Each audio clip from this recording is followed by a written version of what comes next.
welcome to Trick or Treat. I'm your host, Mike Mayone, and thank you for joining me. Hey, we have a fun show planned today. I have as my guest tonight one of my oldest magic friends. Well, he's not that old. He's the same age as I am. But I guess he is old. But he's my oldest because I've known him the longest time of all my magic friends. That's Steve Rodman, and he's my guest today, and we'll be chatting with him in a very short while. We also have some interesting things to look at, including some great magic from Sergio Starman. He's got a little magic short for us. We have, of course, a fact or fake news, which we dare you to get correct, and we have some fun things from the internet, a few interesting little stunts that people have done. So let's get started. Let's get right into it. We'll start with our fact or fake news. Fact or fake news? Fact or fake news? Fact or fake news? Yes. Fact or fake news? You tell us. David Devant was a French magician and Stevie helped me with this yesterday. Shadowgraphist, I guess that's how you pronounce it, and film exhibitor.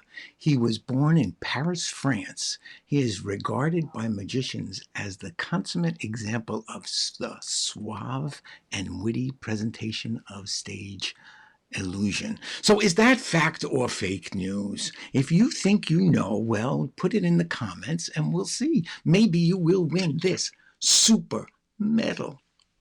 But you have to know if it's fact or fake news. And we don't tell you until the end of the show, so you'll have to stand by. Hey, if you're watching, I know we have a couple of people watching. Hello to Jeff Miller. Jeff Miller is watching the show. Hi, Jeff. He heard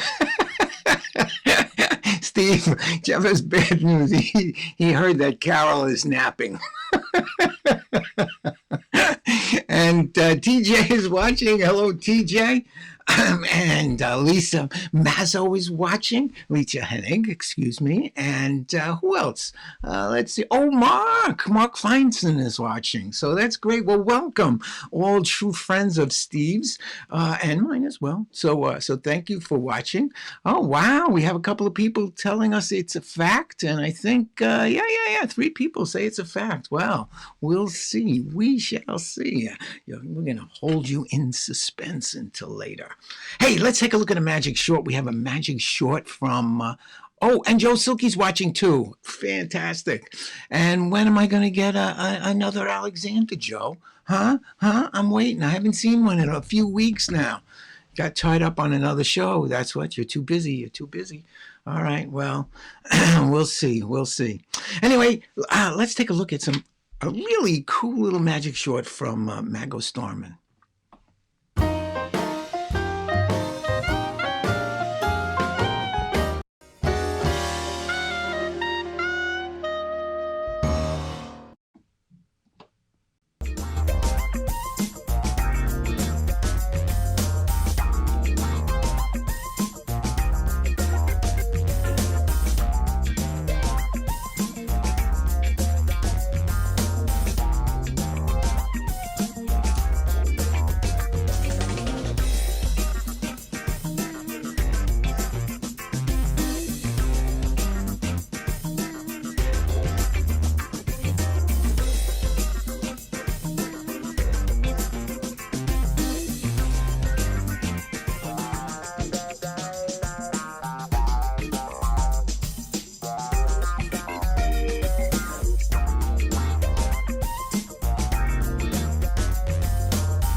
Hey, that was Sergio Starman. He is so good at that stuff. He's just a delight to watch, and you can see more of Sergio Starman's magic right here on his website. He's got a bunch of really terrific pieces of short magic. Now he's Italian. And when he does his pieces, they're in Italian, but he does a lot of silent stuff, silent things. You should, if you're on Facebook, do go and like him and follow him because he puts a lot of wonderful little shorts up on his Facebook page. You'll like him, Sergio Starman, terrific guy. Hey, every week I like to cruise the internet and look for things that you may find interesting. Well, I find them interesting, so I think you might find them too. Today we're going to look at.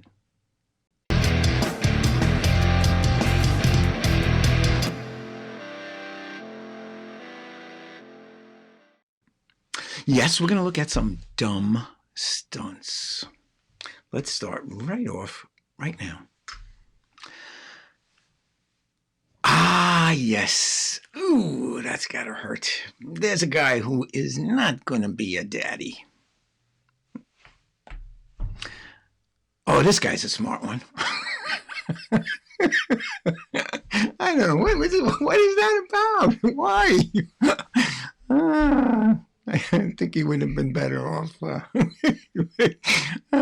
going to a bar.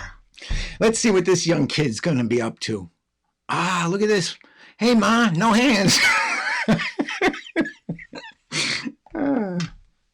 Okay, here's another smart guy. Ouch. I had to watch that one twice. What's this guy up to? I think he's going to need new shoes. The amazing thing is, he pulled it off. Now here's a clever guy.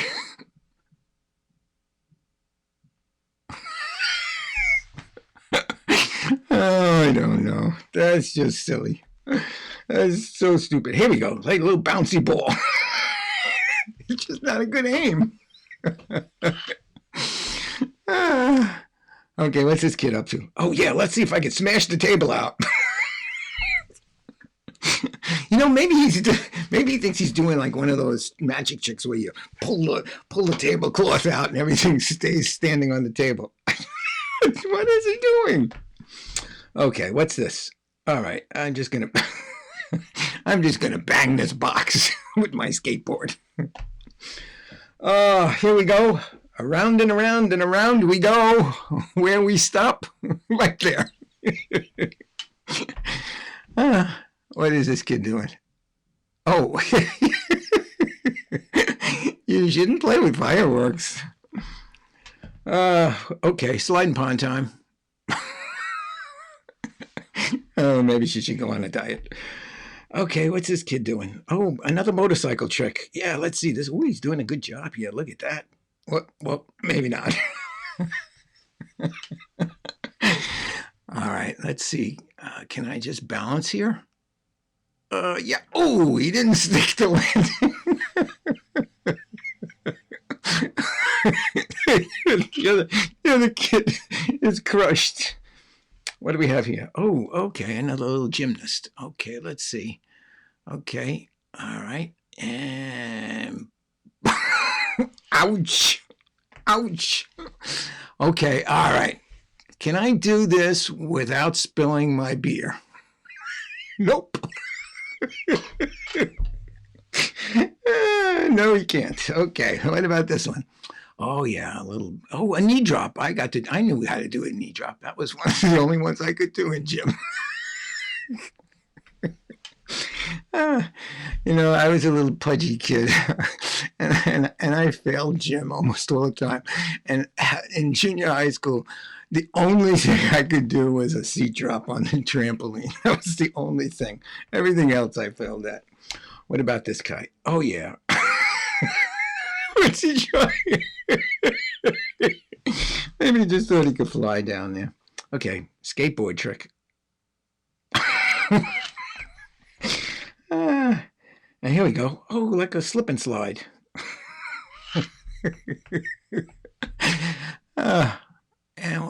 And that will end it with this one. Let's look at that one more time. Okay, there you go. That's what's happening on the internet this week. Hey, it's my turn to show you a little bit of magic that I've been playing with, and we came up with this week.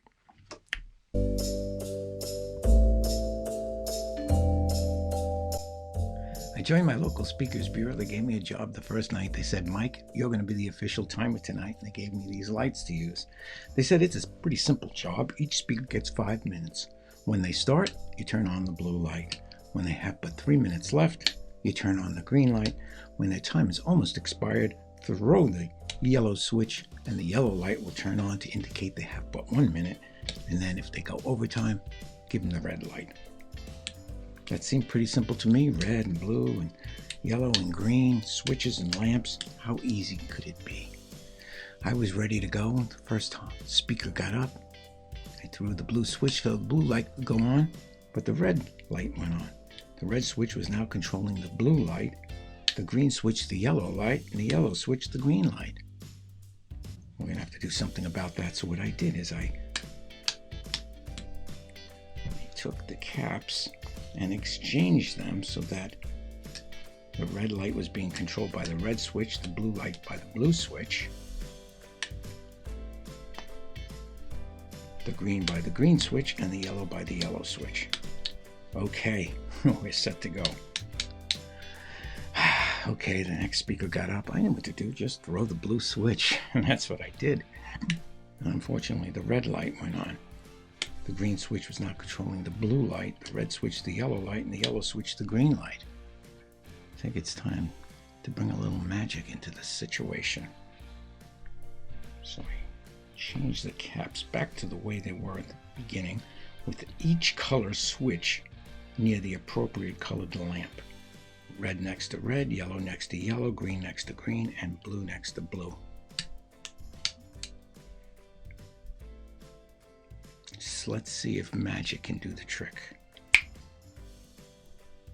And sure enough, the blue switch controls the blue light, the green switch the green light, the yellow switch the yellow light, and the red switch the red light, which indicates the end of this presentation.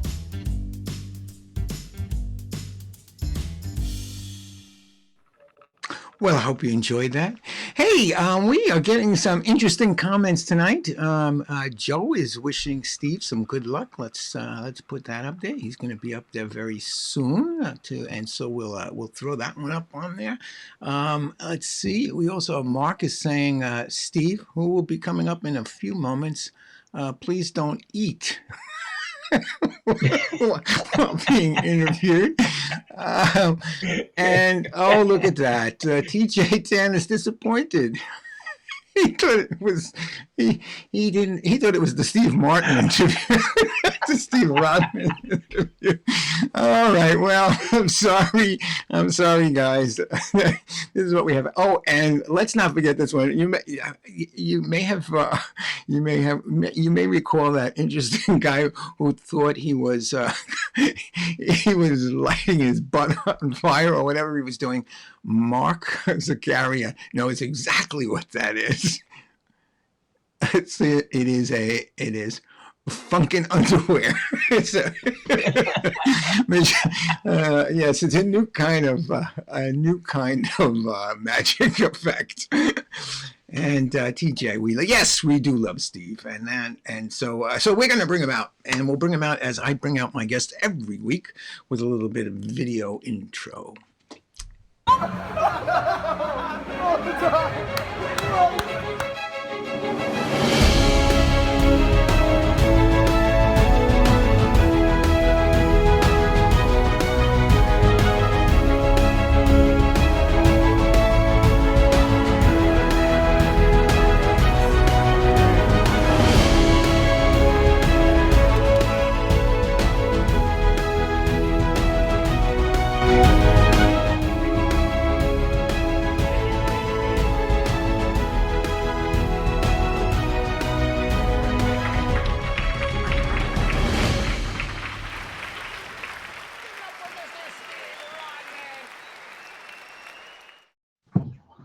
Oh, hello, Steve. Welcome, Hi, welcome, Michael. welcome. How are you, my Thanks for friend? having me on tonight. Hey, it's my pleasure. It's my pleasure. I'm so glad you came, and you knew exactly what color jacket to wear tonight. Yep. Special occasion like this, I put on my bright red jacket. All right, We're almost matching. we almost match. We do. We almost match. Hey, you have a lot of friends watching, and Yeah, I do. Tell TJ that if he really wanted to see Steve Martin, I can do my best Flydini imitation if he wants. wasn't that a brilliant, I can pull a brilliant lot piece of out of my magic? zipper. Hey, Joe Devlin's. Joe Devlin's saying hello. Well, welcome, Joe. It's Hi, good to see Joe. you. And Mark wants you to do that Flydini with no pants.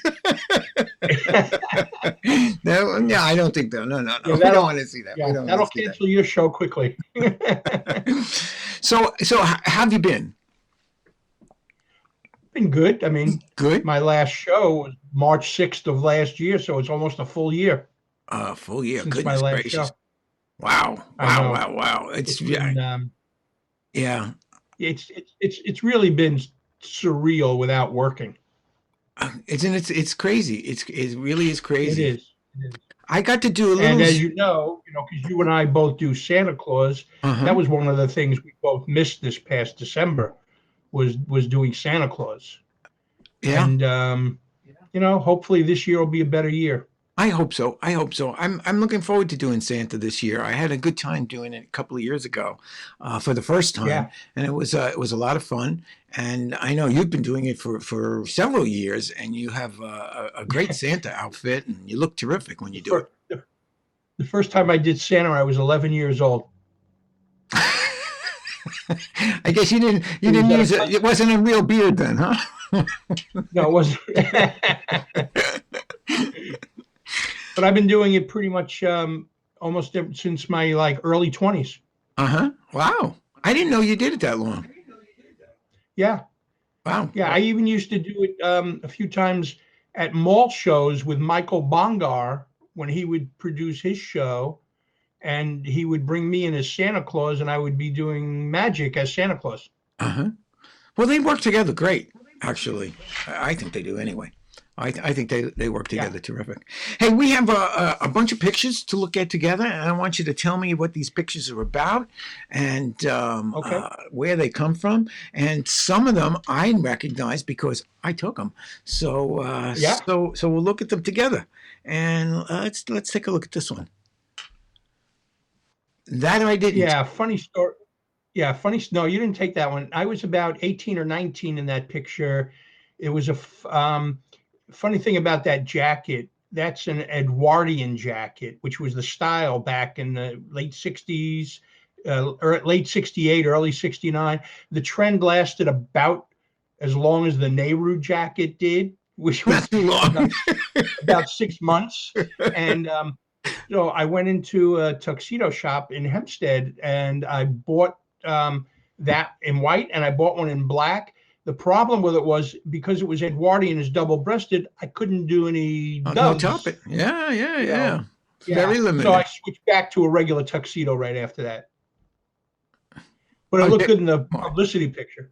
Yeah, no, it looks smart. It looks pretty smart.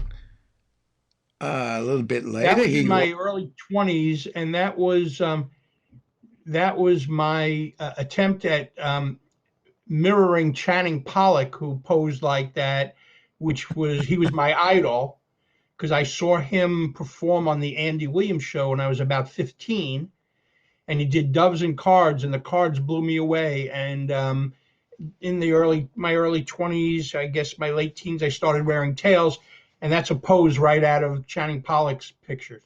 He was an amazing The best, talent, and the what best. a great look he had too. I mean, he was Yes. just so debonair looking and so I tried polished. to, I use him as an analogy. Um, and anybody that are baseball fans will get the analogy. I describe Channing Pollock is to magic as Sandy Koufax is to baseball. Yeah, He's just tops. Now, of course, nobody under 50 knows what the heck that is. Sandy No, but Koufax. you know.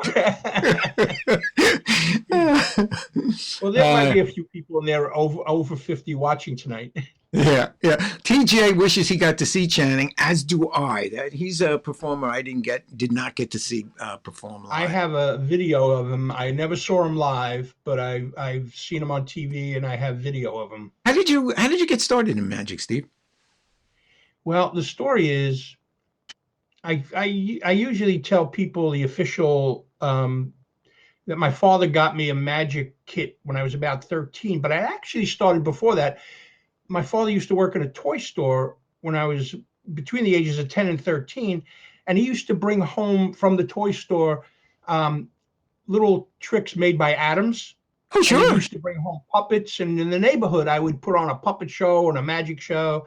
But I really got involved in it when I moved from Queens to Long Island when I was 13, and he got me a Sneaky Pete magic set, Ooh, I and didn't know about those.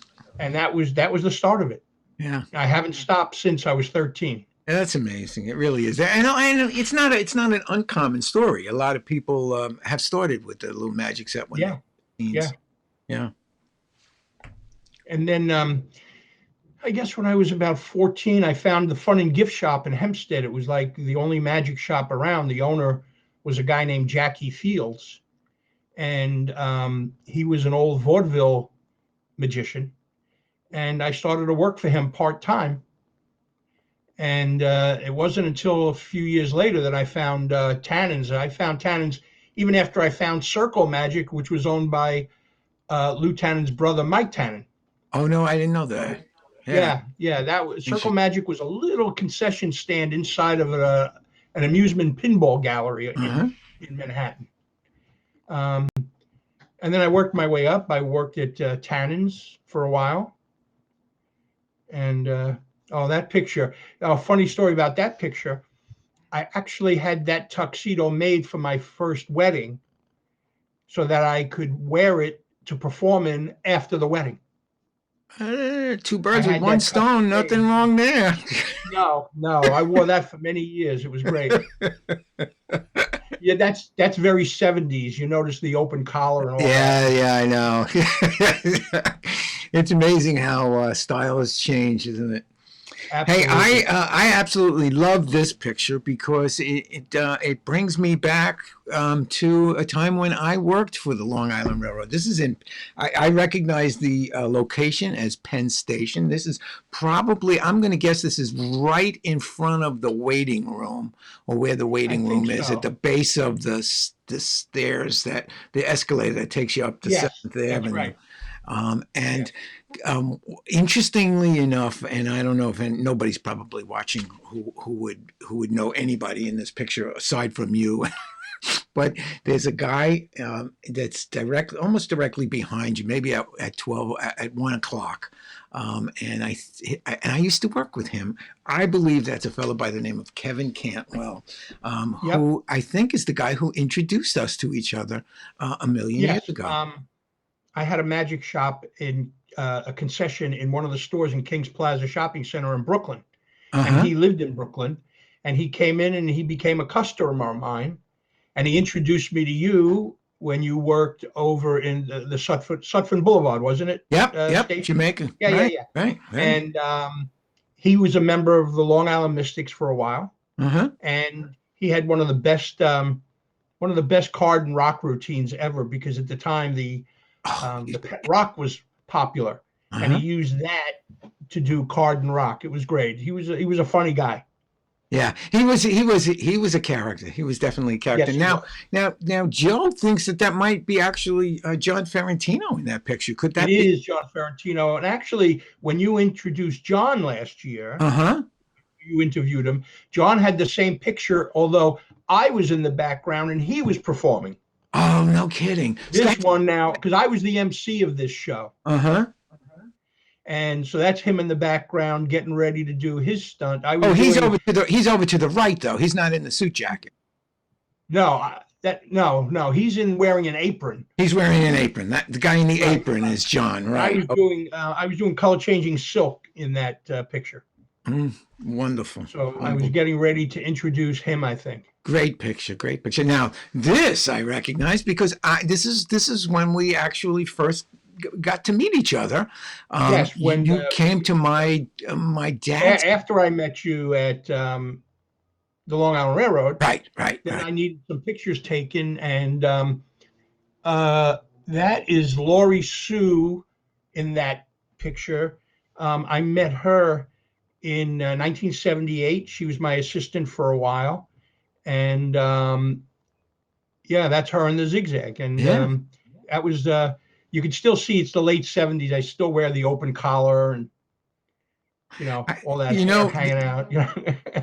of course, I was not into magic at all at that time. I didn't, No, I was remember I you was came just and you a were great. photographer I working for I the remember railroad. coming back to. I had left the Mystics for a while. When I came back, you will remember.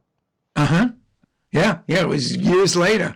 Um, Yeah, what I found to be particularly interesting is you showed me probably the first trick that I saw that I was just like, oh man, it's just I couldn't believe it. It was just, and it was just a simple little coin trick. You do the coin vanish, and to this day, how many years ago is this? That's got to be like 30, 35 years ago.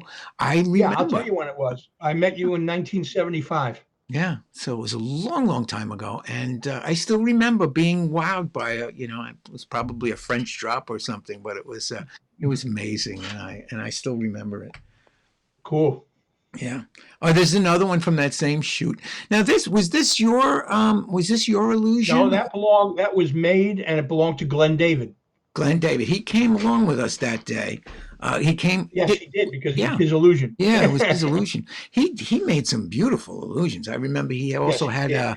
the sort of I forget what it's called. It was like an aquarium where the Oh, you're girls. talking about the crystal casket. It was just a beautiful piece, Yes, and that he was made my that. He made an assistant's revenge, yeah. sub trunks. He made everything. That was my first look at how these things Oh, the work. inner It was workings of an very illusion. yeah. Yeah. Ooh, I learned the secret that day. I learned secrets that day. That was pretty much fun. That was fun. Now this picture I didn't take, but it Yeah, a I don't remember wonderful. where the picture was taken. I can tell you it was the early '80s. I always wanted to do a broom illusion, but I just didn't want it to be a traditional broom illusion. So I made the base of the broom. As you can see, it looks like, Let if you me look at the base, you can yeah. Let's see go. it looks like a car with flat tires. I made it Uh look huh. like a clown car, Uh huh. and I had all these clowns in it. And actually, the girl floating in that is Rosie Gonzalez. That was Mario Gonzalez's daughter. Oh wow. Yeah, and It's interesting that you bring that up about the bass because that's such an important part to incorporate that. I think next week yeah, we and I have didn't want, I didn't want just to see a bass on stage. It's like, what's the reason? I mean, look, if you're working on a permanent stage for a long period of time, you can actually use the stage itself without having to have a bass. right, right, right, Um, but because my bass had to be brought on and taken off, we also had it that it was on wheels with a lock, so you could actually push it. So the clowns would push out the car and play around with it as a clown car. right, right. My absolute favorite of the broom suspension is Let me guess, Richie Devlin's. Artie. No, I never saw his. I saw Oh, okay. Devlin's, and by the way, Oh, the guitar. Devlin is watching the Great show. He's illusion. my guest next week, and he's watching. Oh, And he said that he's given some props to you for getting him started on cruise ships.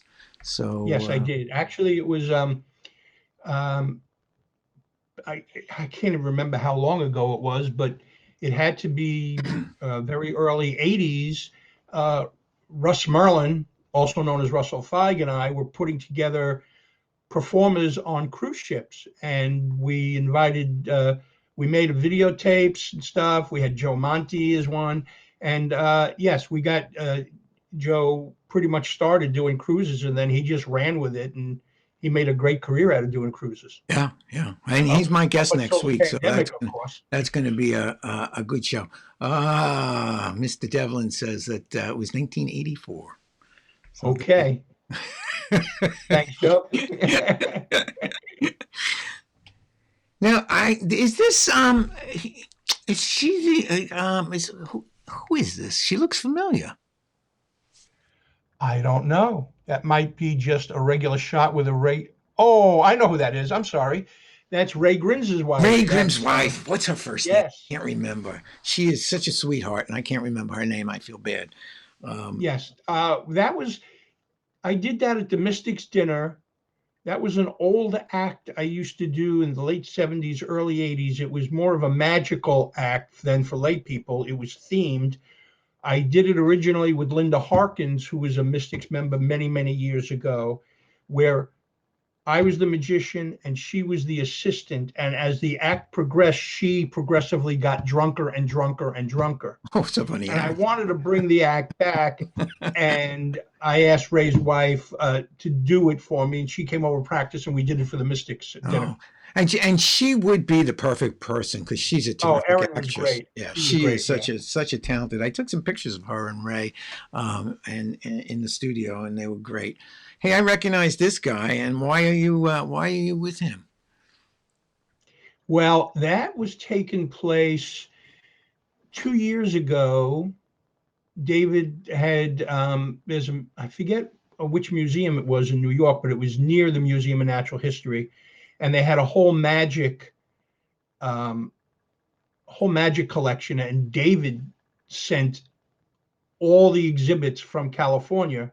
And there was an exhibit that took up a huge amount of wall space of the original Tannins on 42nd Street with Lou Tannen and Mario Gonzalez. That was Lucy Gonzalez, Mario's wife. And in the picture was Lou Tannen, Mario Gonzalez, Jimmy Herpick, and I think the secretary at the time.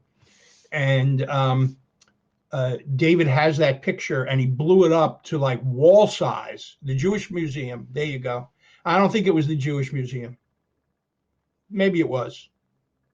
TJ might be right. Anyway, David took Lucy and I out and took pictures with us. I've known David since he's about 15 years old. Have you been to his museum? Twice. 30 years ago. I'm very, very, very envious. Very envious. Yeah, you should be. I hope someday, somehow, I get an invitation to that to go see his museum. I understand it's just a phenomenal experience. It's like the only way to describe it is like it's the Smithsonian of magic museums. Yeah, that's it. I believe it. Everybody I've ever spoken to who's been there says, it's a thing, man. It's just a thing. Now, I don't know. Is this before the sex change? Yeah. Yeah, I predated Caitlyn Jenner. I think I recognized that from as it was a Mystics night. A Mystics meeting, wasn't it? Yeah. Yeah, where it was. I think the theme was magic and character. And I was trying to work on that as a routine. I always wanted, what happened was I've been doing the burnt bill and wallet for years. And I always felt there could be a version that women can do. And I came up with a version that women can do, but nobody took the offer up. So I decided it was my wife Carol's idea for me to dress up as a woman to do the routine. So instead of the burnt bill reappearing in a wallet in an envelope, it reappeared in a manicure kit in an envelope filled with fake nails. Uh-huh. Well, but I love the dress. It wasn't an easy thing to do because you have to be able to get a person on stage, walk off stage, a lot of kill time to get into costume. So I just gave it up. Yeah. I think I was in that show too. And I played I think that was a fun night, actually. That was one of the more fun Mystics meetings. Speaking about your wife, there she is. Carol and I, yes. Yes, and if Carol is watching, she hasn't said hello, but if she watches the YouTube later, hello, Yeah, she'll Carol. watch the YouTube later. She just, for her to watch me is like, uh, she'd rather take a nap or, as Jeff said. I'm married too. This is from that show. I guess this is this in the Chinese restaurant? It looks like it might be. Yes, it was. That's the stage of the Chinese restaurant, DJ's International Buffet. Right. Hey, I missed those And shows. We had a good time there. I can't wait until we well, that we show do it again. consisted of, uh, well, Eric DeCamps was on the I show. I think see. Luke Johnson might have been the MC of that show. Mitchell's there. I don't know if he was in the show I or think not. TJ might have been on that show. Jeff and I were the producers. And You just sent me this today, and I'm just yes, thrilled to know about this. It's a playbill from The Wiz, and look at that magic consultant, Steve Rodman. What's going on there, Steve? well, I have to tell you a little story about that. Please do. It's I was in the right place at the right time. It was 1970. The play came out in 75, so that means that I met the people in 1974 because they took it on the road first before it came to Broadway. And one day I was up in Tannins, and Bill Duke, who is an actor, tall black actor, he was actually in Predator with Arnold Schwarzenegger. Bill Duke was an up and coming actor back then, and he was at Tannins looking to buy magic tricks that they could do, that the wizard could perform, the Wiz could perform in the show. And, the guys behind the counter, they just want to sell anything. They could care less about what it's for. So I pulled Bill Duke over and I said, what you really need is a magic consultant. And I actually sold myself into the job. I'm impressed. They took me right over that day. I met the director, who was Jeffrey Holder, the Coca-Cola nut guy. You remember him, yeah, Mike? sure. I remember. Yeah, he was the director, and I met all the principals in the show, and I came up with some ideas. Now, unfortunately, the deal I made was they did pay me. I don't remember how much. More important than the pay was, I said I have to have a program credit. Yeah. Because doing this, what good is it without a program credit? Absolutely. So I got the program credit, but by the time the show went on the road and hit Broadway, all the magic I taught the Wiz and the witch who played Ada Pearl, the Awesome, they took out, and they used special effects. They piped in fire from the stage as opposed to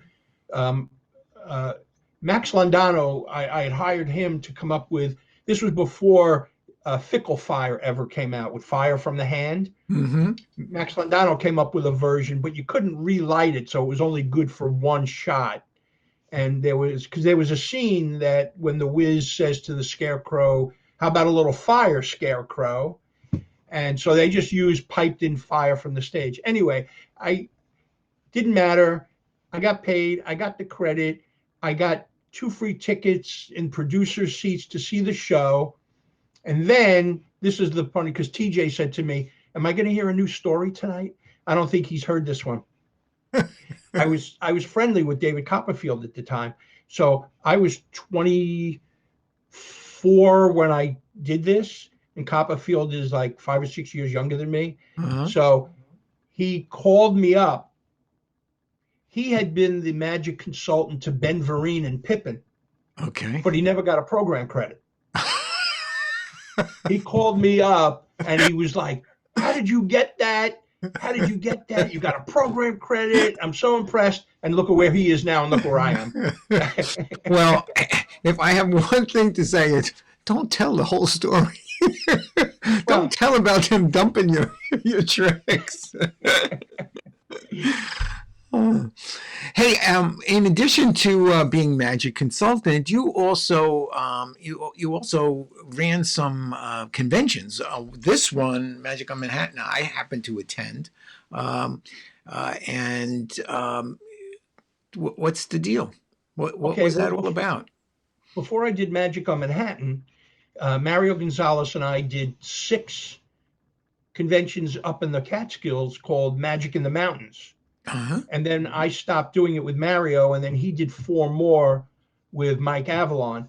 And then during that period, we did 2 one-day conventions on Long Island, and we named it "Oh No, Not Another One-Day Magic Convention."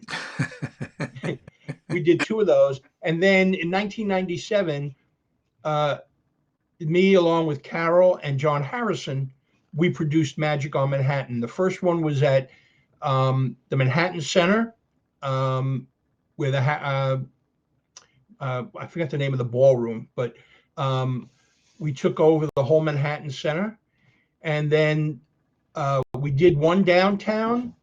We did 2 at the New Yorker Hotel and 3 at the Pennsylvania Hotel. So we did 6 from 1997 to 2002. And Joe No, thanks, remembers, Joe, for that yeah. great And convention. Yeah, we really enjoyed producing those. The problem with it is, Manhattan's very expensive, so you can't make a hell of a lot of money. Sometimes we just barely broke even. yeah, and the amount of work is incredible. If anybody's well, even just to produce a show is a big deal. Yeah, But when here's you another think funny about all story. the pieces that go together to put a convention together, it's an Right. astronomical amount of Yeah, work. it is a lot because um, you know, the hotel alone was costing us $18,000 to rent. That doesn't include advertising, performers, all other hidden expenses. It's expensive. Yeah, absolutely. But here's another quick, cute story I think you'll like. We were having the convention at, I forget which one it was. It might have been at the Pennsylvania Hotel. And David Blaine walked in, and he walked right past my security people as if he owned the place. Didn't pay, didn't ask to be let in, just walked right into the dealer room. And John Harrison, the people came over to us and said, David Blaine just walked in.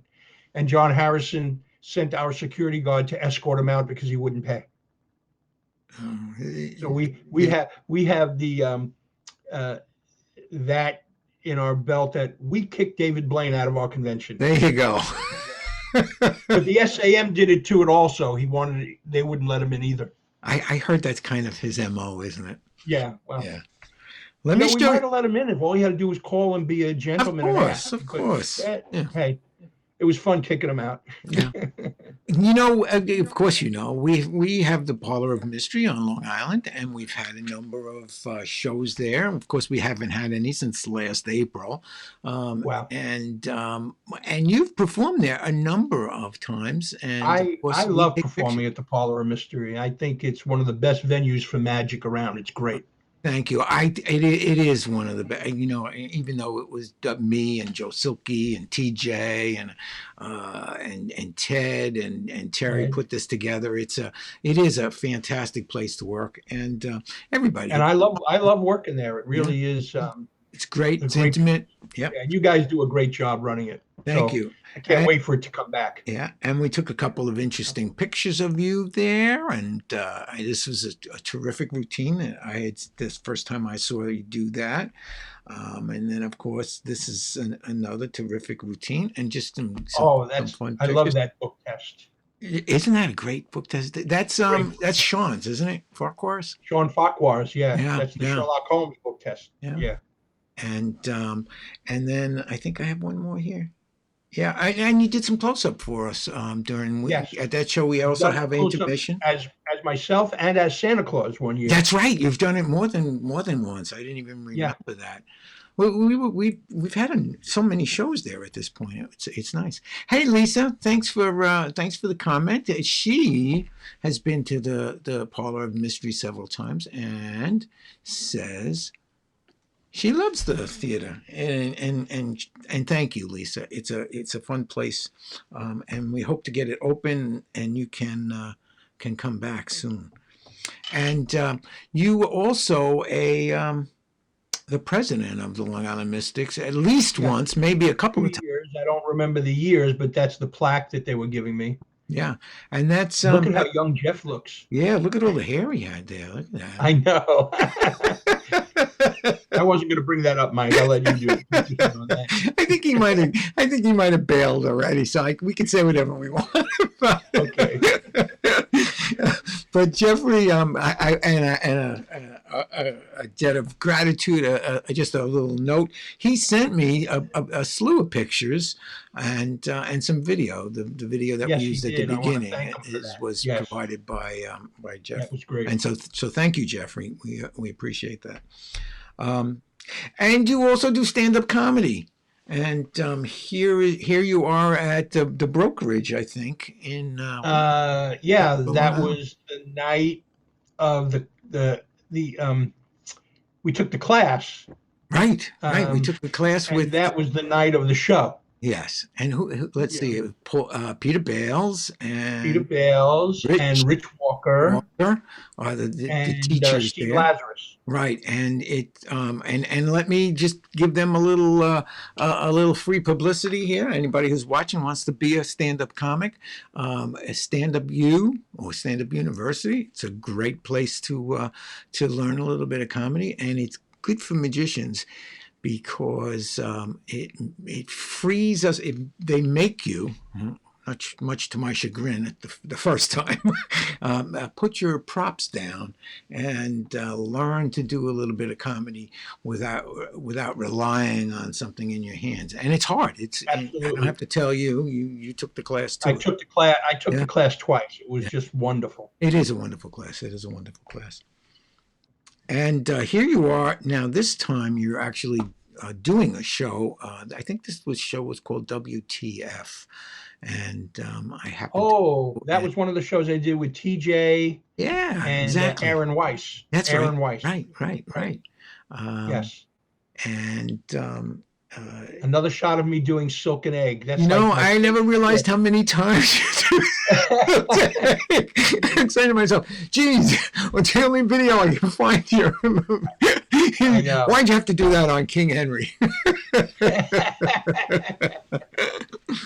Yeah.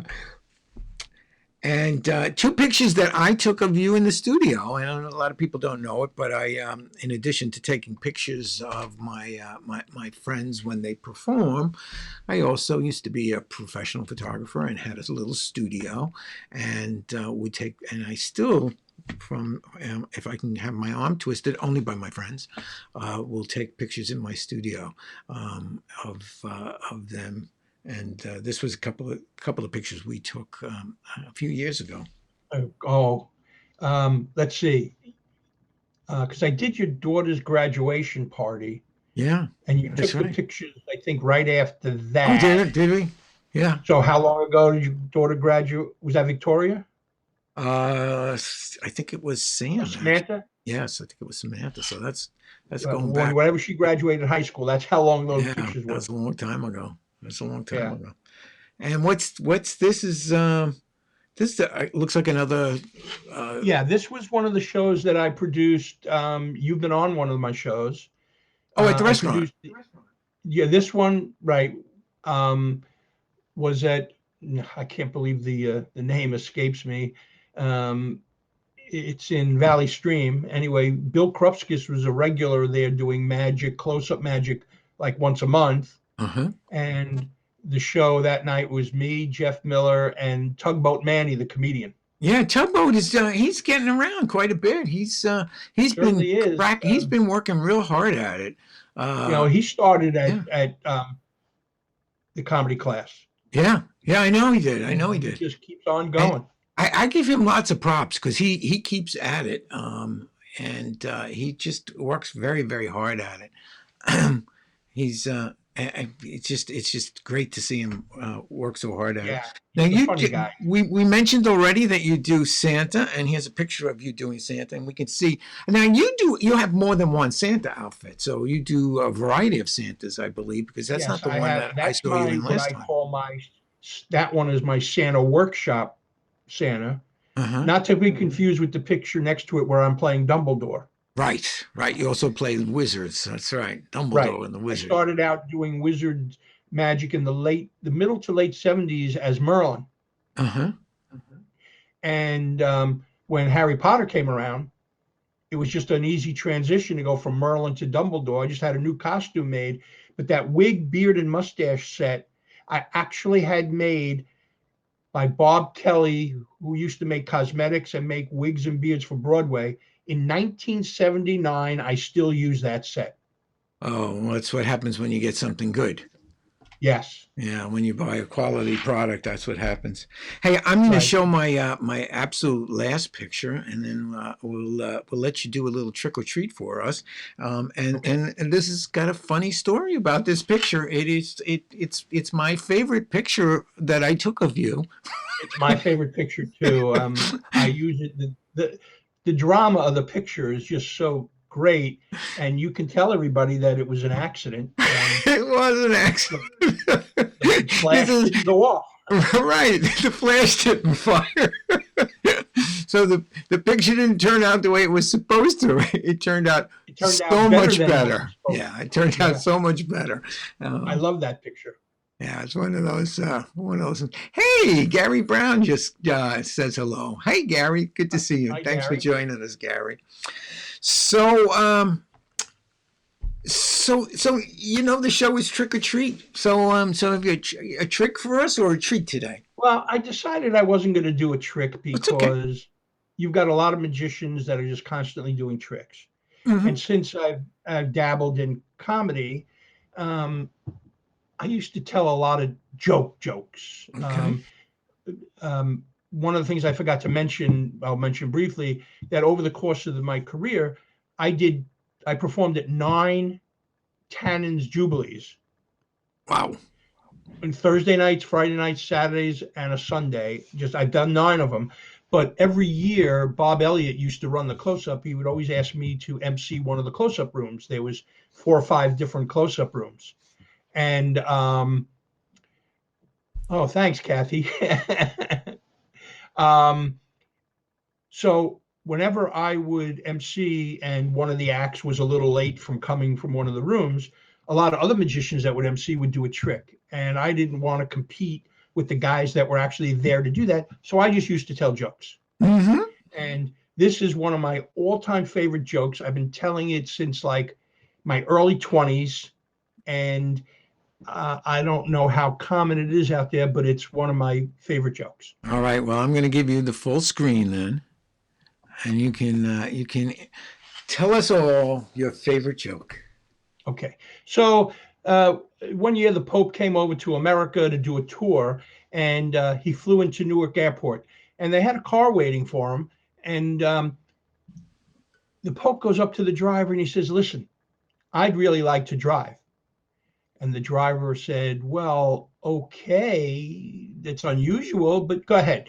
So the Pope gets into the driver's seat and he drives out of Newark Airport and he starts speeding all over the place. He goes through it was the Lincoln Tunnel, and he's speeding through the Lincoln Tunnel and he's passing people. You're not supposed to pass people. He comes out on the New York side. He's out in Manhattan and he's zipping through traffic and he's going through lights. And all of a sudden they see a siren, hear a siren, see lights, cop pulls him over.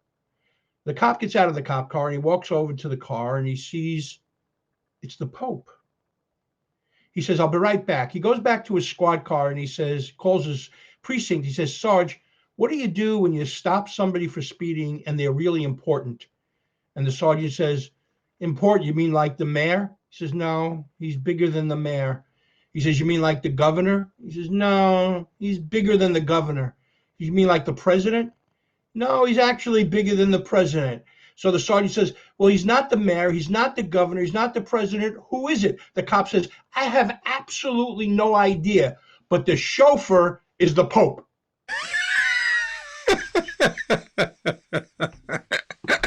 Great joke. I'm glad I recorded it this way. I can remember it because I can't remember jokes.